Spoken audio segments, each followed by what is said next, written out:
जय श्री महाकाल दोस्तों, स्वागत है आपका द पॉडकास्ट वर्ल्ड इंडिया के एक नए एपिसोड में। आज के हमारे जो गेस्ट हैं वो तंत्र एक्सपर्ट है, उनसे आज हम बात करेंगे शव साधना की, साथ ही बात करेंगे नवरात्रि आ रहा है तो इसमें कैसे आप वशीकरण वगैरह कर सकते हो या नहीं। वशीकरण से रिलेटेड काफी सारी ऐसी बातें हैं जो आज के वीडियो में हम करने वाले हैं। जय श्री महाकाल। जय श्री महाकाल जी। सर, सबसे पहले तो आप अपना इंट्रो दे दे थोड़ा हमारी ऑडियंस को। जय श्री महाकाल, मैं विक्रम भार्गव जी, जो तंत्र के बारे में मैं आपको बहुत सी जानकारी देने वाला हूँ आज।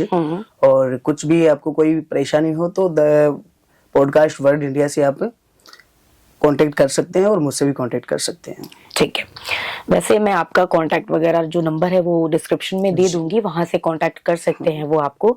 तो आज हम बहुत सारी ऐसी बातें करेंगे। नवरात्रि आ रहा है तो इस पे भी हम जाएंगे, नवरात्रि पे भी हम जाएंगे। बताओ कि जो भूत प्रेत जो होते हैं वो किस तरीके के लोगों पे असर ज्यादा करते हैं। जी, जो व्यक्ति मांस मदिरा शराब में डूबा है, ठीक है, उसके ऊपर ये भूत प्रेत अपना असर नहीं डाल सकते, ठीक है, क्योंकि वो खुद एक मान लो कि पॉजिटिव नेगेटिव थिंकिंग लेके चल रहा है, ठीक है। वो कहीं पे मान लो कि आ रहा है जा रहा है, ठीक है, टाइम सही है या नहीं है, ठीक है, वो चीज उसमें वो नहीं होती, वो अलग मैटर है, वो अलग मैटर है। और जो व्यक्ति पूजा पाठ से जुड़ा है, ठीक है, उसके विचार अच्छे हैं, ठीक है, आस्था है उसके दिल में, ठीक है, तो उन लोगों को ये भूत प्रेत ज्यादा परेशान करते हैं, बिल्कुल महसूस करवा देते हैं। हाँ। अच्छा, तो अगर कुछ लोग हैं, क्योंकि आजकल तो ज्यादा लोग भगवान से जुड़े हुए हैं, जो लोग भगवान से जुड़े हैं, आस्था है उनकी, या भगवान को बहुत ज्यादा मानते हैं, पूजा पाठ करते हैं, पर फिर भी उनको थोड़ा बहुत एहसास हो रहा है निगेटिव ऐसी एनर्जी का, या होता ना कई बार लगता है कि पीछे से कुछ आ रहा है, या आवाज आती है, या एहसास होता है कि कुछ तो है ऐसा निगेटिव, या डर लगना अचानक से घर के अंदर या कहीं बाहर जा रहे, तो अगर ऐसा उनके साथ अगर वो फील कर रहे हैं तो वो क्या कर सकते हैं। देखिए कि वो ये कर सकते हैं कि मान लो कि एक घर है, ठीक है, घर में अपना जो मेन डोर है, ठीक है, मेन डोर के दोनों साइड, ठीक है, हर रोज जो सरसों के तेल के दीपक अवश्य जलाएं। ये सबके लिए रात में,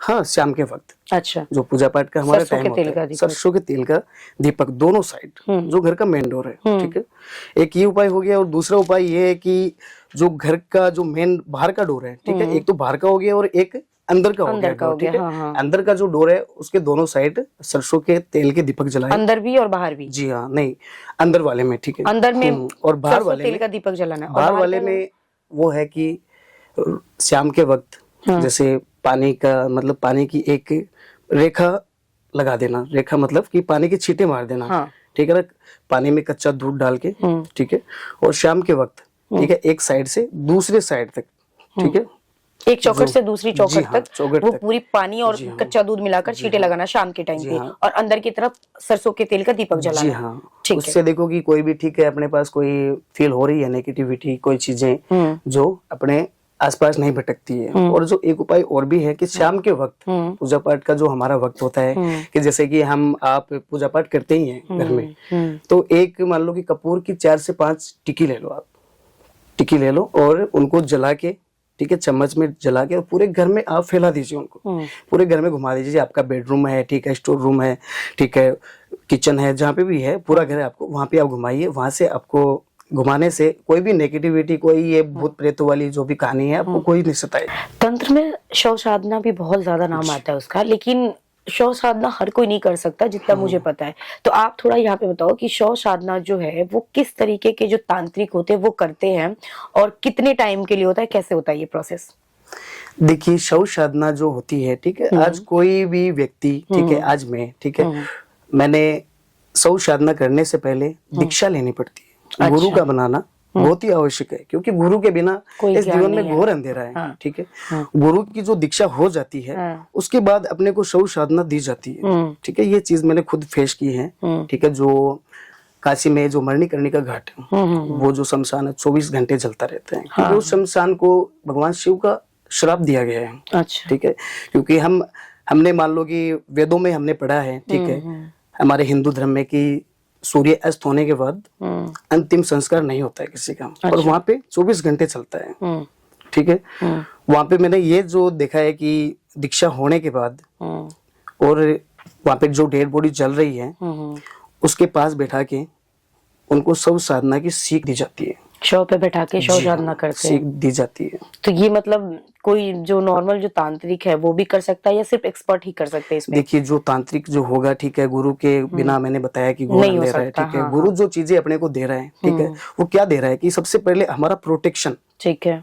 हमारी सुरक्षा, कि हम किसी डेड बॉडी के पास जा रहे हैं, वो जल रही है शमशान में, क्योंकि शमशान में, ठीक है, लोग चले जाते हैं ऐसे बिना कुछ सोचे समझे, ठीक है, पर वो गलत है, नहीं जाना चाहिए, ठीक है। ठीक है, क्योंकि उनका जो नेगेटिव प्रभाव है हमको उस टाइम फील नहीं होता है, पर वो धीरे धीरे हमारे जीवन में अपना प्रभाव दिखाता अपना है, असर डालते हैं। जी हाँ।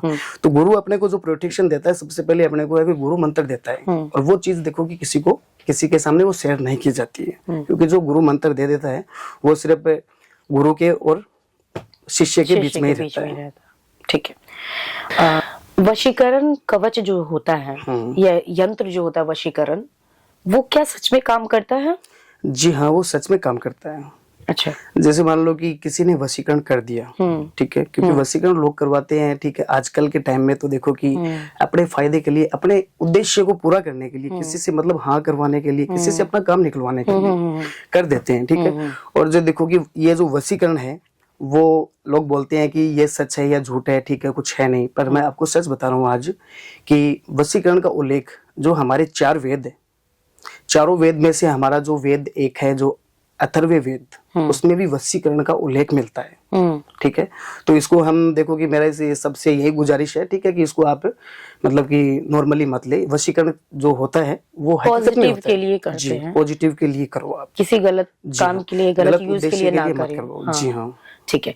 लेकिन ये जो वशीकरण कवच है, ये सबको, जैसे आप वशीकरण करते हो, ठीक है, तो वशीकरण कवच जो है वो हर किसी को देना होता है या देखना पड़ता है कि किसको जरूरत है? वो कैसे डिसाइड करते हो आप कि किसको वशीकरण कवच देना है?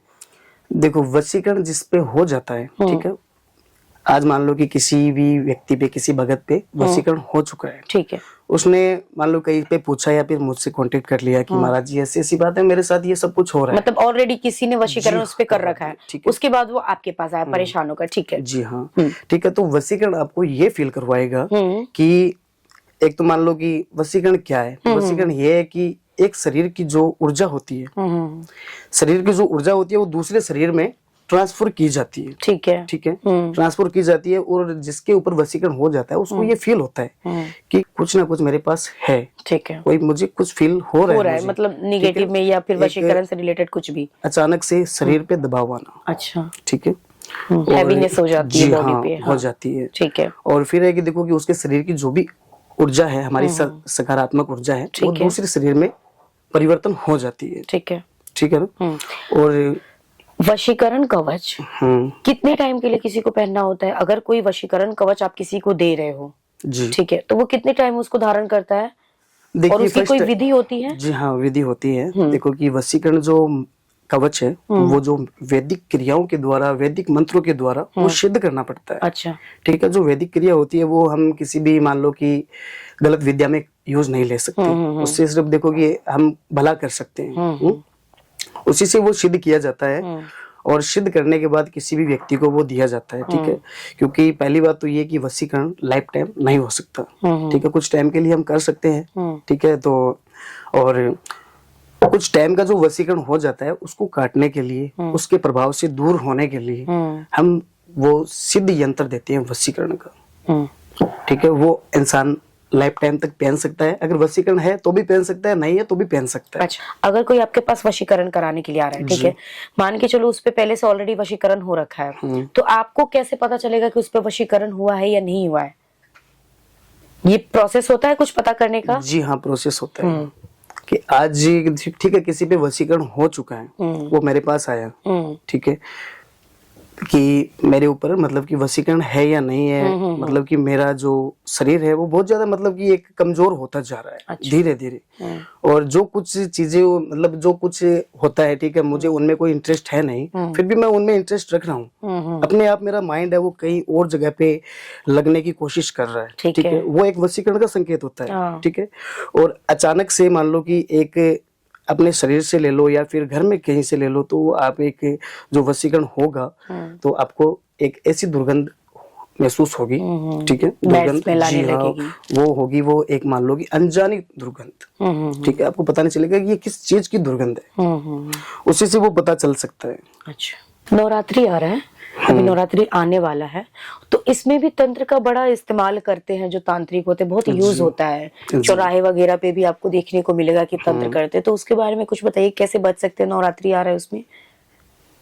देखिए कि चौराहे का जो काम है, हाँ। ठीक है, चौराहे पे देखो, मान लो कि एक तो पूर्णिमा हो गई, अमावस हो गई, ठीक है, ये इन दो जो वार होते हैं इनमें ये ज्यादा उतारे का वक्त मतलब लगाया जाता है, ठीक है, जैसे बुधवार, मंगलवार, अमावस और पूर्णिमा, ठीक है ना, इन 4 दिनों में ये उतारे लगाए जाते हैं, ठीक है, और उतारे भी 2 प्रकार के लगते हैं। कैसे? 2 प्रकार के इसलिए लगते हैं कि आज मान लो कि हमारे ऊपर कोई भी टोना टोटका हो गया, हो गया, हमें लगता है कि मैं कहीं बाहर गया था और वहीं से उसके बाद मेरे साथ ये घटना हो रही है। अच्छा। शरीर दर्द करना, ठीक है, और शरीर गर्म रहना, ठीक है, ये जो आप किसी भी चौराहे से निकलोगे, ठीक है, तो वहीं से ये चीजें नेगेटिविटी वहां से लगती है, गलत समय पे या तो चौराहे में पैर आ जाना या फिर उसके ऊपर से निकल जाना, ठीक है।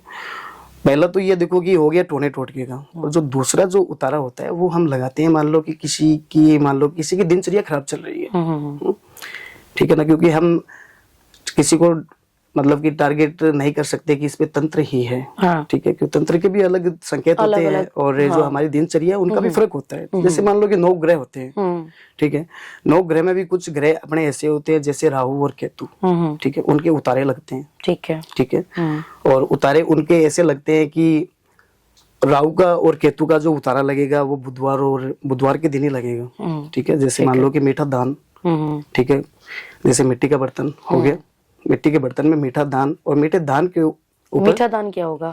मीठा दान जैसे मान लो कि मीठे चावल मान लो, आपने सुना है जैसे खिचड़ी सुना होगा आपने, ठीक है, वही उसमें बना के डाली जाती है, ठीक है, और उसके ऊपर सरसों का तेल डाला जाता है थोड़ा बहुत, और वो व्यक्ति के ऊपर से 7 बार घुमा के जिस साइड से सूर्य अस्त होता है उस साइड उसका मुंह करवाया जाता है, ठीक है, उस साइड अपना मुंह करके बैठ जाओ और 7 बार घुमा के और वो वहां पे रखा जाता है। वो एक दिनचर्या के हिसाब से 9 ग्रह के हिसाब से वो लगता है। तो ये प्रोसेस किस लिए होता है जो आपने बताया, ये उतारा वगैरह, ये कब करना होता है? ये करना होता है कि मान लो कि हमारे कोई ग्रह ही मान लो कि खराब चल रहे हैं, क्योंकि कुछ प्रभाव ग्रहों का भी होता है और कुछ हमारे कुछ ये तंत्र क्रिया के भी होते हैं, ठीक है, ये भी मैं मान सकता हूँ कि देखो भूत प्रेत भगवान सभी का बराबर का महत्व है, ठीक है ना, इसीलिए। अच्छा जी। तो मतलब किसी का कोई ग्रह खराब चल रहा है तो ये जो आपने उतारा बताइए कौन से दिन करना होता है? ये बुधवार के दिन करो। बुधवार को सुबह या शाम कब? ये शाम को 6:30 और 7 बजे के बीच। अच्छा, मतलब किसी का अगर ग्रह खराब चल रहा है तो आपने जो सामग्रियां बताई वो रख के उतारा करके फिर उसको बाहर रखाना होता है चौराहे पे। अगर किसी ने यक्षिणी और अप्सरा को सिद्ध कर रखा है तो वो क्या क्या कर सकता है उन सिद्धियों से? देखिए कि यक्षिणी और अप्सरा जो साधना है, ठीक है, वो तंत्र की साधना है, तंत्र की साधना है, और जो वशीकरण भी है वो भी यक्षिणी और अप्सरा साधना, इन्हीं से ही वशीकरण सिद्ध होता है, ठीक है, क्योंकि जो भी, ठीक है, तांत्रिक कोई वशीकरण करता है या करवाता है तो इन 2 सिद्धियों से ही वो किया जाता है, ठीक है जी हाँ। तो मतलब ये जो साधना है इन सिद्धियों को करके कोई मतलब जो चाहे वो कर सकता है? जी हाँ, कर सकता है, काफी हद तक उन चीजों को कर सकता है। और पहला कि देखो कि कुछ लोग गलत के लिए भी करवाते हैं, कुछ लोग अच्छे के लिए भी करवाते हैं, क्योंकि जो ये क्रिया है यक्षिणी और अप्सरा ये दोनों ही काम कर सकती है। क्योंकि मारण क्रिया कैसे होती है, ये जो क्रिया होती है इसका प्रोसेस कैसे होता है और किस लिए कोई करवाता है मारण क्रिया? देखिए कि मारण क्रिया जो करवाता है कोई भी करवा रहा है, ठीक है, तो फर्स्ट टाइम तो वो गलत है, ठीक है, क्योंकि मारने का हक सिर्फ ऊपर वाले मालिक को है, हम लोगों को है नहीं, फिर भी लोग करवाते हैं, जैसे कि मान लो हम तो नहीं करते, अच्छा, ठीक है, फिर भी ये होती है कि मान लो कि किसी से हमें बदले की भावना, किसी से ईर्ष्या, ये हमारा ये दुश्मन है, इसको मिटाना ही है, ठीक है, उसके ऊपर मारण क्रिया की जाती है। कि अभी आपने एक रील वायरल हो रही है, आपने देखी होगी शायद, क्या? कि जो अमेरिका का एक जो फुटबॉल का खिलाड़ी है अभी बहुत वायरल हो रहा है, हाँ। जो 15 नंबर का खिलाड़ी है, ठीक है, उसके ऊपर ये ब्लैक मैजिक का काम चल रहा है कि एक पब्लिक में एक लेडीज बैठी है, हाथ में उसके पुतला है, उस पुतले में वो सुई चुभा रही है, सुई चुभा रही है, सुई चुभा रही है, और यहाँ वो सुई चुभा रही है और वहाँ पे रिजल्ट वहाँ पे दिख रहा है। जी हाँ, वो वहाँ पे तुरंत ही वो गिर जाता है। हाँ, वो ठीक है? तुरंत गिर जाता वो एक मारण क्रिया का ही काम है। हाँ, अच्छा, और वो मारण क्रिया में आता जी है। हाँ, अच्छा, मारण क्रिया में देखो कि व्यक्ति का कोई जुड़ा हुआ, शरीर से जुड़ा हुआ कुछ ना कुछ लगता है, जैसे कपड़ा, बाल, ठीक है, उसके शरीर की कोई भी अगर कोई चीज है अपने पास, कोई नाखून है, उसी से भी मारण क्रिया की जा सकती है। अच्छा, और पुतले के माध्यम से ये किया जाता है। ठीक है, और पुतले के माध्यम से इसलिए किया जाता है कि मारण क्रिया जो होती है, ठीक है, उसमें एक प्रेत का आवाहन करना पड़ता है। अच्छा जी, प्रेत करता है ये सारी चीजें, क्योंकि एक प्रेत का आह्वान करना पड़ता है और आह्वान करके उसे बुलाया जाता है। जो एक तांत्रिक जो होगा कि उनमें की सिद्धि प्राप्त की है, वही उनका आह्वान करके बुला सकता है। अच्छा, शमशान से बुलाना पड़ता है उसको। और वो प्रेत आके फिर वो प्रेत उसका आह्वान करके बुलाया जाता है और उनको जो मान लो कि एक जिंदा व्यक्ति होता है, जिंदा व्यक्ति होता है या जिंदा मुर्दा जो भी है, ठीक है, जितनी एक जिंदा व्यक्ति की डिमांड होती है, खाना पीना, उठना, प्यास, सब कुछ, ठीक है ना, उतनी एक प्रेत की होती है। अच्छा, प्रेत को भी एक वक्त पे सब कुछ चाहिए, ठीक है, तो एक तांत्रिक वैसे ही एक प्रेत आत्मा को वहां से आह्वान करता है कि उसको कुछ मिला ही नहीं है, उसके पीछे कुछ हुआ ही नहीं है, ठीक है, और वो चारों ओर भटक रही है और परेशान कर रही है लोगों को। और फिर तांत्रिक उनको आह्वान करके बुलाएगा और उसे पूछेगा, ठीक है, उसकी जो डिमांड होती है कि अगर वो कुछ खाती है तो उसे वो खिलाता है, अगर वो पीती है तो उसे वो पिलाता है, ठीक है, ठीक है, और अगर वो खून की डिमांड कर लेती है तो एक तांत्रिक को वो देना पड़ता है। पहले उस आत्मा को मतलब कि एक राजी करना पड़ता है, ठीक है, कि अपना वो हुक्म मान सके, और वो हुक्म मानती है, पूरी तरह से सिद्ध हो जाती है, अपने बंधनों में वो बंध जाती है, ठीक है, उसके बाद उसको आदेश दिया जाता है। अच्छा, जी हाँ, आदेश दिया जाता है, उस पुतले को, पुतले से जुड़ी हुई चीज है वो उसे मतलब कि उसके सामने रखी जाती है, फोटो रखी जाती है, नाम उसका दिया जाता है, और फिर वो प्रेत आत्मा काम करती है जाके। इस तरीके से ये मारण क्रिया पूरा प्रोसेस ऐसे होता है। जी हाँ। तो ये जो मारण क्रिया है, ये कोई बहुत बड़ा तांत्रिक जो सिर्फ नेगेटिव काम करते वही कर सकते हैं? देखिए कि नेगेटिव और पॉजिटिव वो हम लोगों पे डिपेंड करता है, ठीक है, क्योंकि आज हमारे विचार है, हमारी जो विचारधारा है, वैसे ही हम बनेंगे और वैसे ही हमारे ऊपर असर पड़ेगा। अच्छा, तो ये जो मारण क्रिया है, ये तामसिक से होता है या सात्विक से भी हो जाता है? ये तामसिक से होता है, सात्विक से नहीं होता। ये सात्विक से नहीं होता। सात्विक से सिर्फ पॉजिटिव चीजें होती है, नेगेटिव नहीं होता है। देखो तामसिक और सात्विक में एक अंतर ये है, ठीक है, जो तामसिक से जुड़ा व्यक्ति होगा, कोई तांत्रिक है, ठीक है, तो तामसिक में कोई जुड़ा व्यक्ति है, वो धर्मों को नहीं मानेगा, देवी देवताओं को नहीं मानेगा, ठीक है, वो एक साइंस के तौर पे उनको मानेगा कि भगवान है या नहीं है, ठीक है, और जो सात्विक से जो जुड़ा होगा वो उनकी श्रद्धा होती है, वो मतलब कि भगवान में, प्रेतों में नहीं, सॉरी, भगवान में और भक्ति में, और हमारे पुराणों में, हमारे धर्म में, ठीक है, ये सात्विक और नास्तिक में ये फर्क है। अच्छा, जो नास्तिक में होगा वो इन चीजों को नहीं मानेगा, ठीक है, उनकी जो श्रद्धा है वो भूत प्रेतों में ही रहेगी और भगवान में नहीं रहेगी। और सात्विक में है वो देखो कि एक अच्छे विचारों का इंसान होगा। तो मतलब ये फर्क है सात्विक और तामसिक में, ठीक है। आज का एपिसोड आपको कैसा लगा? बहुत अच्छा लगा। ठीक है, जय श्री महाकाल। जय श्री महाकाल।